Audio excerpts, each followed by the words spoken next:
మన ముకుంద జ్యువెలర్స్ యొక్క gratitude sale అన్ని జ్యువెలరీస్ పై VA flat 50% discount, no making charges. ఈ ఆఫర్ ముకుంద అన్ని బ్రాంచెస్ లో వర్తిస్తుంది.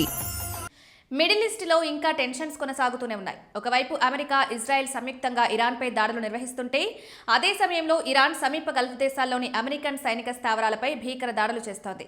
ఇదే సమయంలో ప్రపంచవ్యాప్తంగా చమురు, గ్యాస్ సరఫరాకు అడ్డంకులు ఎదురవుతున్నాయి. చమురు సరఫరాలో కీలక మార్గంగా ఉన్న హార్ముజ్ జలసంధి వద్ద చమురు నౌకల్ని ఇరాన్ కదలనీయట్లేదు. దీంతో పలు దేశాల్లో తీవ్రంగా ముడి చమురు, గ్యాస్ కొరత ఏర్పడుతోంది. దీంతో క్రూడ్ ధరలు కూడా భీకర స్థాయిలో పెరుగుతున్నాయి. ఇప్పటికే భారత్లో వంట గ్యాస్ ధరల్ని పెంచగా ఇప్పుడిప్పుడే కొరత తీవ్రంగా పెరిగిపోతోంది.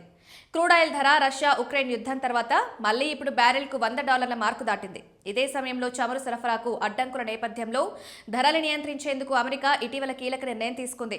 ఇప్పుడు రష్యా చమురుపై ఆంక్షల్ని అమెరికా సడలించింది. ఇప్పటికే సముద్రంలో ఉన్న లోడ్ అయిన రష్యా చమురు నౌకల నుంచి ఆయిల్ కొనుగోలు చేసేందుకు భారత్ సహా పలు దేశాలకు అనుమతించింది. అంతర్జాతీయ ఇంధన మార్కెట్లో స్థిరత్వం కోసం ఈ నిర్ణయం తీసుకున్నట్టు తెలిపింది. భారత్కు కూడా ఇందులో భాగంగానే రష్యా చమురు కొనుగోలుకు 30 రోజుల పాటు మినహాయింపు కల్పిస్తున్నట్టు పేర్కొంది. దీంతో భారత్, చైనా సహా పలు దేశాల నుంచి రష్యా చమురుకు గిరాకీ పెరిగింది. అమెరికా ప్రకటన నేపథ్యంలో రష్యా దీనిపై తాజాగా స్పందించింది.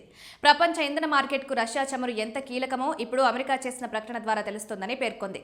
యుద్ధం వల్ల ఇంధన ధరలు పెరగడం రష్యాకు ఎక్కువగా అనుకూలిస్తుందని, ఈ ఇరాన్, ఇజ్రాయెల్, అమెరికా యుద్ధంలో రష్యానే అసలైన విజేత అని European council president Antonio Costa ఇటీవల వ్యాఖ్యానించారు. ఇప్పుడు అదే మాట నిజమవుతోంది. ఇతర దేశాల చమురును ఇరాన్ అడ్డుకోవడం సహా ఇదే సమయంలో భగ్గుమంటున్న చమురు ధరల కారణంగా పుతిన్ ప్రభుత్వానికి $1 బిలియన్ అదనపు ఆదాయం సమకూరుతుందని అంతర్జాతీయ మీడియాలో కథనాలు వస్తున్నాయి. ఈ పశ్చిమాసియా యుద్ధంలో నిజమైన విజేత రష్యా, పుతిన్దే. ఈ యుద్ధమే మాస్కోకు ఊహించని స్థాయిలో లాభాలు తెచ్చిపెడుతోంది. యుద్ధం మొదలైన దగ్గర నుంచి రష్యా సుమారు $6 బిలియన్ అదనపు ఆదాయం పొందింది. ఇది రోజువారీగా చూస్తే అదనంగా దాదాపు $400 మిలియన్. భారత కరెన్సీలో 3,700 కోట్లకు పైగానే ఆదాయాన్ని ఆర్జించిందని అంచనాల్ని ప్రస్తావించారు.